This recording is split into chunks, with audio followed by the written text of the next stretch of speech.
ओम शांति। 19/7/2022 के ईश्वरीय महावाक्य है। आज मुरली के महावाक्यों में शिव परम पिता परमात्मा ने हम मीठे मीठे बच्चों से कहा, मीठे बच्चे, तुम्हें कर्म संन्यास नहीं लेकिन विकर्मों का संन्यास करना है।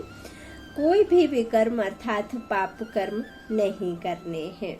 प्रश्न है, तुम बच्चे किस अभ्यास से डेड साइलेंस का अनुभव कर सकते हो? उत्तर में बाबा ने कहा, अशरीरी बनने का अभ्यास करो।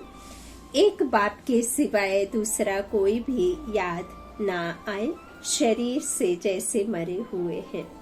इसी अभ्यास से आत्मा डेड साइलेंस की अनुभूति कर सकती है। प्रश्न है, सर्व दुखों से छूटने की सहज विधि क्या है? उत्तर में बाबा ने कहा, ड्रामा को अच्छी रीति बुद्धि में रखो, हर एक पाठधारी को साक्षी होकर देखो तो दुखों से छूट जाएंगे, कभी किसी बात का धक्का नहीं आएगा। गीत है ओम नमो शिवाय। ओम शांति। यह जो गीत में अक्षर निकलते हैं शिवाय नमः, यह भक्ति के वचन हैं। हे शिव बाबा, आपको हम नमस्कार करते हैं, परंतु भगत लोग जानते ही नहीं है कि शिव बाबा कौन है। कोई एक भी शिव का भगत शिव को नहीं जानते हैं। भगवान को रोज महसूस करते हैं लेकिन भगवान की पहचान किसी को भी नहीं है, तो शिव को जानते ही नहीं। शिव बाबा बिल्कुल साधारण अक्षर है, तो शिवाय नमः कहना यह भी भक्ति का अंश है। अब तुमको क्या कहना है? तुम कभी ऐसे नहीं कहेंगे कि शिवाय नमः कहो। वास्तव में कहने की भी दरकार नहीं रहती। बच्चों को घड़ी घड़ी नहीं कहा जाता कि बाप को याद करो। एक पिता को याद करने के लिए बच्चे को कहना नहीं पड़ता, या उसकी तस्वीर रख के उसका सामने बैठ नहीं जाते हैं याद करने के लिए, है ना। तो बाबा कहते हैं कि स्वतः ही बाप की बच्चों को याद आती है, उसमें कहने की दरकार क्या है? उनको बार बार कहने की आवश्यकता नहीं कि बाप को याद करो। वह तो छोटे बच्चों को सिखलाया जाता है, वह अल्फबे पढ़ाया जाता है। वास्तव में इसमें कहना भी कुछ नहीं है। मन मना भव नहीं कहना होता, यह भी संस्कृत अक्षर है। तुमको तो कभी संस्कृत में समझाया नहीं गया है। बच्चे जानते हैं, हमको तो बाप को ही याद करना है। आत्मा स्वयं जानती है, बाप ने परिचय दिया है, बच्चे अब मुझे याद करो तो तुम्हारे विकर्म विनाश हो जाएंगे। तो याद करना बच्चों का फर्ज हुआ। यहाँ आकर जब बैठते हो तो बाप की याद में अशरीरी होकर बैठना है।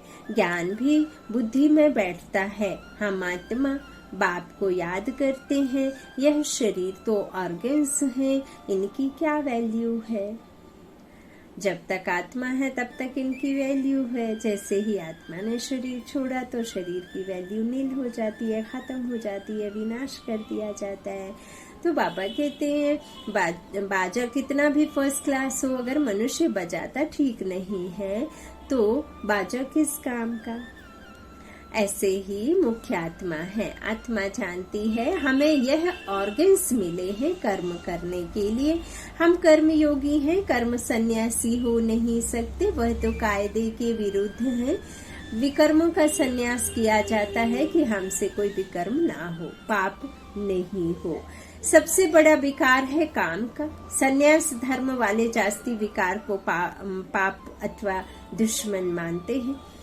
इसलिए ड्रामा अनुसार उनका धर्म ही है जंगल में चले जाना, घर बार का सन्यास करना। यह भी ड्रामा में नूंद है। उनको यह करना ही पड़े, वह धर्म ही अलग है। उनको कोई भारत का आदि सनातन धर्म नहीं कहेंगे। जंगल में चले जाना, घर बार का सन्यास करना, यह भी ड्रामा में नूंद है। उनको यह करना ही पड़े, इसमें उनका कोई दोष नहीं। जिनको जो ड्रामा का पार्ट मिला हुआ है वह वही ड्रामा का पार्ट बजा रहे हैं। वह धर्म ही अलग है। उनको कोई भारत का आदि सनातन धर्म नहीं कहेंगे। आदि सनातन है ही देवी देवता धर्म, बाकी तो बेशुमार धर्म है। उन सब धर्मों को ही इतने जितने प्रजातियां जातियां होती हैं, फिर उन्हें ही तो 84 लाख कहा है। 84 लाख योनि मनुष्यों की थोड़े ना होती है, और ना ही मनुष्य किसी जीव जंतु के जन्म में जाते हैं। वो तो मानव जो भी है वो मानव की ही जाति में जाते हैं। आत्मा एक शरीर छोड़ दूसरा शरीर लेती है, लेकिन वो कच्छ मच्छ में, बंदर बिल्ली में नहीं जाते हैं। वो तो ऋषि मुनियों ने इसीलिए कहा था ताकि मनुष्य जास्ती पाप ना करे, लेकिन पाप तो थमा ही नहीं। जिसका जो विकर्म है, जिसके जो पाप हैं, वो पापों की सजा मनुष्य योनि में ही आकर मनुष्यों को मिलती है। चाहे वो फिर कोई मुश्किलात घड़ी हो, चाहे बीमारी के द्वारा हो, चाहे रिश्तों में अनबन हो, चाहे जैसे भी हो, लेकिन उनके जो भी हिसाब किताब चुकतू करने होते हैं वो मनुष्य योनि में ही आकर, और इसी साकार लोक में, इस कलयुग में उन सब विकर्मों के हिसाब किताब को चुकतू कर वापस जाना होता है। कोई आत्मा शरीर छूटने के बाद नरक में, खून की नदी में या उसे घसीटा पछाड़ा नहीं जाता है, क्योंकि आत्मा बिना शरीर कुछ कर नहीं सकती और शरीर बिना आत्मा कुछ काम का नहीं है। दोनों एक दूसरे के पूरक हैं। यह बातें बुद्धि से समझने की हैं। बाबा कहते हैं जो भी धर्म है वो पिछाड़ी में आते हैं। यह सब ड्रामा की नूंद है। आदि सनातन धर्म उनके धर्म को नहीं कहेंगे, सिर्फ देवी देवता धर्म को ही कहेंगे, बाकी तो बेशुमार धर्म है। बाबा कहते हैं सन्यासियों का भी एक धर्म है जो मनुष्य ही स्थापन करते, भगवान तो करते नहीं। यहाँ जो भी धर्म को बंटवारा हुआ है वो कोई भगवान ने नहीं, भगवान ने तो एक समान बना करके एक धर्म का भेजा था, है ना। तो वो धर्म तो जब रहे ना, तब फिर अनेक धर्म आए। वो धर्म की ग्लान जैसे ही खत्म हुआ वैसे अनेक धर्म आए, तभी फिर एकता खत्म हो जाती है। बाबा कहते हैं इस तरह भगवान नहीं स्थापन करते हैं। बाबा ने समझाया है कि कोई भी धर्म एक दो के पिछाड़ी मनुष्य स्थापन करते हैं। तुम ऐसा नहीं कहेंगे कि परम पिता परमात्मा ने कोई क्रिश्चियन धर्म स्थापन किया व सन्यासियों के निवृत्ति मार्ग का धर्म स्थापन किया, नहीं। गाया हुआ है परम पिता परमात्मा ब्राह्मण देवता क्षत्रिय धर्म स्थापन करते हैं, और कोई भी धर्म भगवान नहीं स्थापन करते। भगवान ने कौन से धर्म स्थापन किए हैं? एक देवता और एक क्षत्रिय धर्म, एक चंद्रवंशी और एक सूर्यवंशी। सूर्यवंशी है सतयुग और क्षत्रिय है त्रेता युग। जहाँ है महाराजा महारानी उसे कहते हैं देवता, और जहाँ है राम सीता वो है क्षत्रिय। सूक्ष्म रीति से उतरना शुरू होता है, 16 कला से 14 में आते हैं, उसे फिर कहा गया है क्षत्रिय। इन दो जो धर्मों की स्थापना स्वयं परमात्मा करते हैं, फिर बाकी धर्मों की स्थापना परमात्मा नहीं करते हैं, और कोई भी धर्म भगवान स्थापन नहीं करते। ड्रामानुसार हर एक अपना अपना धर्म स्थापन करते हैं। तो इस तरह बाबा कहते ऐसा भी नहीं कि परमात्मा किसको कहते कि फलाने जाओ जाकर धर्म स्थापन करो, ना ही बाबा ये कहते हैं कि तुम नीच जात के हो, तुम उच्च जात के हो, तुम ये हो, तुम फलाना हो, तुम ठिकाना हो। बाबा कहते हैं जब धर्म की आत्मग्लानि होती है तो हर एक मनुष्य वैश्य है, ये वैश्य वर्ण है। वैश्य वर्ण से फिर बाबा आते हैं, जब फिर क्या करते हैं शूद्र से, वैश्य शूद्र धर्मों से फिर क्या करते हैं बाबा ब्राह्मण धर्म। और ब्राह्मण उन्हें ही कहेंगे जो 5 विकारों से अपनी आत्मा को दूर रखेंगे, उन्हें ब्राह्मण कहा है। बाकी ये सब दुनिया जो है विकारों में है। बाबा कहते मैं इस तरह से किसी से भी नहीं कहता हूँ कि और धर्म स्थापन करो। बाबा कहते हर एक को अपने समय पर आकर, यह भी बना बनाया ड्रामा है। बाबा कहते हैं जो भी इस संसार में हो रहा है या हुआ है या होगा आगे, वो सब ड्रामा की ही भाभी है, इसमें कोई बदली हो नहीं सकता। यही कलयुग में ऐसे ही जो हो रहा है ऐसा ही कल्प बाद होगा, उसे कोई बदली नहीं कर सकता है। हर एक को अपने समय पर बाबा कहते हैं आना है, आकर अपना धर्म स्थापन करना है, क्योंकि पवित्र आत्मा है। पवित्र आत्मा बिगर कोई कब धर्म स्थापन कर नहीं सकते, कायदा नहीं। आत्मा आकर धर्म स्थापन करती है और पवित्र रहती है, और सब धर्म मनुष्य स्थापन करते हैं। यह एक देवी देवता धर्म बाप स्थापन करते हैं, क्योंकि उनको कहा जाता है, हे पतित पावन आकर नई दुनिया बनाओ। बुद्धि कहती है भारत पावन था, अब पतित है इसलिए पुकारते हैं। पावन दुनिया में तो कोई पुकारेंगे नहीं, मनुष्य तो जानते ही नहीं कि पावन दुनिया कब होती है। पुकारते ही रहते हैं, अंत तक पुकारते रहेंगे, याद करते रहेंगे, वह इन बातों को समझेंगे नहीं जितना तुम समझते हो। तुम्हारी यह पढ़ाई है, यह पाठशाला है परमपिता परमात्मा की। यह भी प्रश्न बोर्ड पर बनवाकर लिखो, गीता का भगवान कौन। एक तरफ लिखो बाप की महिमा, वह मनुष्य सृष्टि का बीज रूप सत्य है, चैतन्य है, ज्ञान का सागर है, सुख दाता दुख हरता है।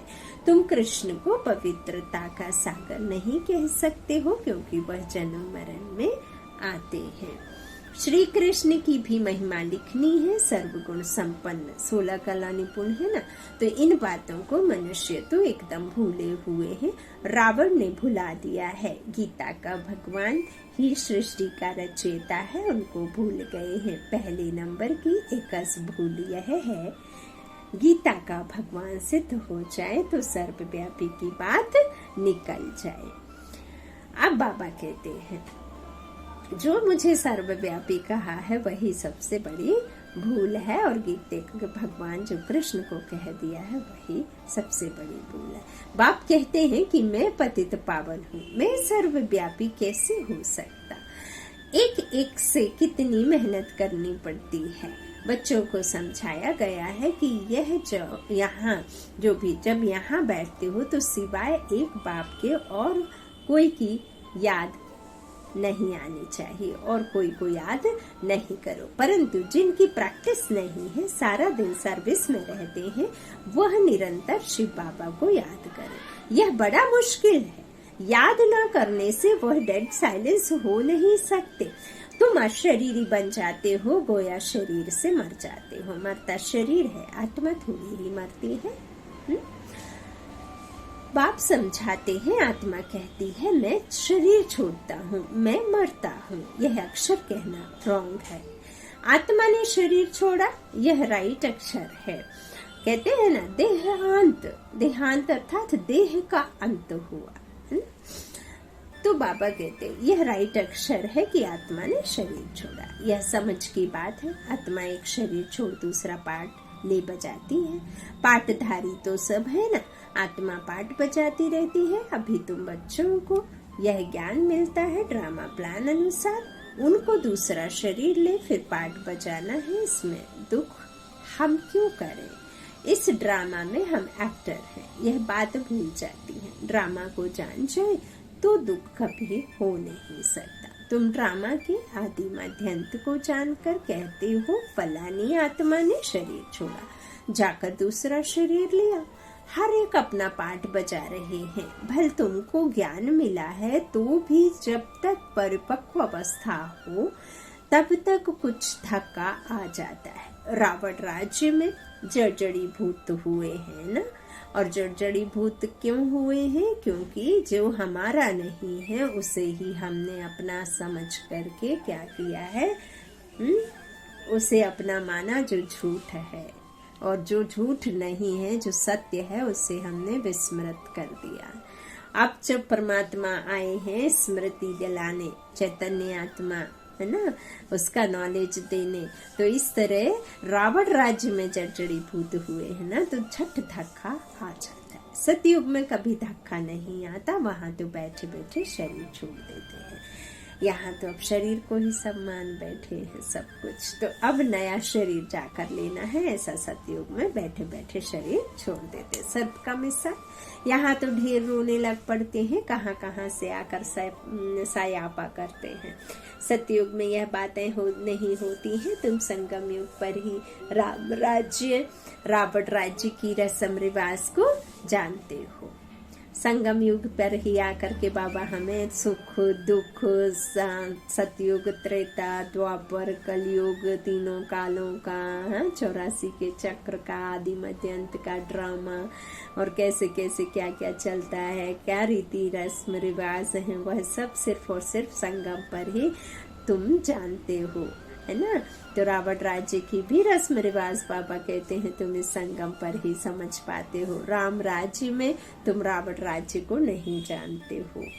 अगर हम रावण राज्य को वहां भी जाने तो फिर हमें सुख की जो खुशी है वो ना हो पाए, है ना। प्रारब्ध प्राप्ति अगर हमें ये नीचे उतरने का पता हो तो फिर हम सुख को महसूस ही ना कर पाएंगे, क्योंकि फिर दुख आना है तो उस बात को लेकर फिक्र में रहेंगे ना।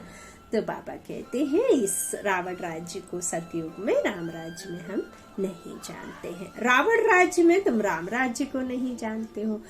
संगम पर तुम दोनों को जानते हो। बाबा आकर सारे ड्रामा के आदि मध्य अंत का राज समझाते हैं। फीलिंग आनी चाहिए कि बरोबर यह बात ठीक है। जब तक तुम ब्राह्मण नहीं थे तब तक कुछ नहीं जानते थे। ज्ञान बिगर मनुष्य तो जैसे जंगली है। गवर्नमेंट भी कहती है मनुष्य को पढ़ाई जरूर चाहिए। गाँवड़े वाले पढ़ते नहीं हैं, अपनी खेती बाड़ी में ही लगे रहते हैं, तो बाहर वाले कहते हैं यह तो जंगली है। हमको तो आप बाप बैठ पढ़ाते हैं, हम गार्डन फूल बनते हैं, वह है जंगल के कांटे। तुमको मालूम पड़ता है तब समझ सकते हो। दुनिया में ऊंच गुरु को माना जाता है, क्योंकि समझते हैं कि वह सद्गति करते हैं। परंतु बाप ने समझाया है यह तो भक्ति में फंसाते हैं। भक्ति की धुन में बैठते हैं तो झूमते रहते हैं। तुमको झूमने आदि की दरकार नहीं है। हाथ पैर हिलाने की, घंटी, शंख, मंजीरा, ढोलक पीटने की आवश्यकता नहीं है। बाबा कहते हैं इन सब बातों के लिए दरकार ही नहीं है। यहाँ तो बाप से वर्षा लेना है। बच्चा बड़ा होता है, समझ जाता है, बाप से हमको वर्षा मिलना है। छोटे बच्चे के ऑर्गन्स ही छोटे होते हैं, तुम तो समझ सकते हो हमको अपना जीवन कैसा उच्च बनाना है। बरोबर भारत हीरे जैसा था। गीता में अगर परम पिता परमात्मा का नाम होता तो सब कुछ समझ जाते। परम पिता परमात्मा ही सर्व का सद्गति दाता है। उनकी शिव जयंती भी भारत में ही मनाते हैं। वास्तव में भारत तो सबसे बड़ा तीर्थ है। सबकी सद्गति करने वाला तो जो बाप है, उनका जन्म यहाँ भारत में होता है। अभी तुमको पता पड़ा है बाप कैसे भारत देश में आते हैं। अब कौन सा तीर्थ स्थान ऊंच मानेंगे? जरूर भारत को ही मानना पड़े। शिव के मंदिर तो जहाँ तहाँ हैं। सब धर्म वाले जहाँ भी शिव का मंदिर देखेंगे तो जाकर शिव बाबा पर हार चढ़ाएंगे। अगर जान जाएं कि शिव बाबा ही है जिसने हम सब की सद्गति की है तो भटकना छूट जाए। भारत को ही अविनाशी सचखंड कहते हैं। कभी भारत का विनाश नहीं होता है, यह भी तुम जानते हो। भारत में जब देवी देवता धर्म था तो और धर्म वाले खंड नहीं थे। बच्चे तुम जानते हो बाप अभी यहाँ फैमिली सहित बैठा है। यह ईश्वरीय फैमिली है और वह है आसुरी फैमिली। बाबा कहते हैं तुम्हारे में भी कोई है जो अच्छी तरह समझते हैं, शुद्ध अहंकार में रहते हैं। और शुद्ध अहंकार होता ही है आत्मा का अहंकार। देह अभिमान है अशुद्ध अहंकार। देवताओं के चेहरे पर कितना हर्षित बना रहता है, तुम्हारा शुद्ध अहंकार गुप्त है। आत्मा को बहुत खुशी होती है, ओहो कल्प बाद फिर से बाबा मिला है। हमको राज्य भाग्य का वर्षा देने के लायक बना रहे हैं, है ना। बड़ी खुशी रहनी चाहिए। तुम्हारे अगेंस्ट बहुत है, तुम्हारी एक बात है, ईश्वर सर्वव्यापी नहीं है, और दूसरा गीता का भगवान कृष्ण नहीं है। यह है मुख्य दो भूलें। इसलिए बाबा कहते हैं कि पहले पहले पूछ परम पिता परमात्मा से आपका क्या संबंध है, और यह भी पूछो कि गीता का भगवान कौन है। जज करो इस पहेली को। इसको हल करने से सेकंड में जीवन मुक्ति पा सकते हो। जनक मिसल सेकंड में जीवन मुक्ति, यह तो भारत में मशहूर है। उसने कहा कौन है जो हमको सेकंड में ब्रह्म ज्ञान दे दे। यह ब्रह्म ज्ञान है ना, जो ब्राह्मण ब्राह्मणियां देते हैं, उनको ज्ञान देने वाला ज्ञान का सागर शिव है। इन बातों को तो वह समझते नहीं, ब्रह्म ज्ञान कह देते हैं। ब्रह्मा भोजन को ब्रह्म भोजन कह देते हैं, ब्रह्मा भोजन को ब्रह्म भोजन कह देते हैं। ब्रह्म तत्व है और ब्रह्मा तो है बाप। यहाँ बाबा ने क्या कहा है, ब्रह्म और ब्रह्मा में बहुत फर्क है। ब्रह्म है तत्व, ब्रह्मा है बाप। उनका बाप है शिव। यह बातें मनुष्य बिल्कुल नहीं जानते हैं कि पहले तुमको यह बातें थोड़ी ही समझाई नहीं। पहले तो तुम बच्चे सगीर थे, अब बालिक हुए हो। बाप कहते हैं आज तुम्हें गुहा बातें समझाते हैं। बात बिल्कुल सहज है, मन मना भव। जैसे बीज और झाड़ का विस्तार कितना लंबा है, समझाते रहते हैं। अभी हम त्रिकालदर्शी बन गए हैं, रचयिता और रचना के आदि मध्यांत को जान गए हैं। इस समय तुम्हारे सिवाय और कोई सृष्टि के आदि मध्यांत को नहीं जानते हैं, हम भी नहीं जानते थे। अभी तुम समझते हो, सबसे जास्ती भक्ति शुरू हुई है। हमारी उतरती कला होती गई है, चढ़ती कला। बाबा कहते चढ़ती कला होती है तो सर्व का भला होता है। ऐसे नहीं कि कोई 1000 आत्माओं का भला होगा बाकी सबका बुरा होगा, नहीं। बाबा कहते हैं मुक्ति जीवन मुक्ति सबकी होनी ही है, और वो तो मैं ही आकर कराता हूँ। बाबा कहते चढ़ती कला में सबका भला होता है, उतरती कला में किसका भला होता है क्या? यह सब समझने की बातें हैं। यह भी ड्रामा में नूंद है। यह बड़ी अच्छी टॉपिक है। गीता का भगवान कौन है? इस पहेली को हल करने से तुम बाप का वर्षा पाकर विश्व का मालिक बन सकते हो। मनुष्य विश्व का मालिक निराकार को समझते हैं, परंतु विश्व तो सृष्टि को कहा जाता है। बाप विश्व का मालिक नहीं बनता है। बाप कहते हैं मैं निष्काम सेवाधारी हूँ, तुम मोस्ट बिलव्ड चिल्ड्रन हो, मैं तुम्हारा ओबीडियंट सर्वेंट हूँ। वाह बाबा वाह। तुम पुकारते हो हे पतित पावन, आकर पावन बनाओ, हाजिर सरकार आया हूँ। ओ बाबा, बाप बच्चों का सर्वेंट ही है, फिर कोई कपूत भी निकल पड़ते हैं। बाप तो निराकारी निरहंकारी गाया हुआ है, ऊंचते ऊंच भगवान, और फिर उनका यह रथ ब्रह्मा बाबा। कई बच्चे कहते हैं हम शिव बाबा के रथ के लिए कपड़ा भेज देते हैं, रथ की तो हम खातिरी कर सकते हैं ना। शिव बाबा तो खाते नहीं हैं, कितनी खातिरी करें, इनकी ड्रेस तो वही चली आ रही है, कोई अहंकार नहीं, कोई चेंज नहीं। इनको देखकर समझते हैं यह तो जौहरी था, यह कैसे प्रजापिता हो सकता। अरे इसमें मूंझने की क्या बात है, आकर समझो। हम ब्रह्मा मुख द्वारा वंशावली बने हैं, हमारा हक लगता है विश्व का मालिक बनने का। आज मीठे मीठे सीखी लाधे बच्चों प्रति माता पिता बाप दादा का याद प्यार और गुड मॉर्निंग। रूहानी बाप की रूहानी बच्चों को नमस्ते। हम रूहानी बच्चों की रूहानी माता पिता बाप दादा को याद प्यार और गुड मॉर्निंग। शुक्रिया बाबा, मीठे बाबा, प्यारे बाबा। धारणा के लिए मुख्य सार। पहला, बाबा ने कहा अशुद्धता को छोड़ शुद्ध अहंकार में रहना है। देह अभिमान नहीं, देही अभिमानी बन रहना है। यह चेहरा देवताओं जैसा सदा हर्षित रखने के लिए अपार खुशी में रहना है। दूसरा, बाबा ने कहा बाप दादा समान निरहंकारी बनना है। सेवाधारी बनकर सपूत देना है, कभी कपूत नहीं बनना है।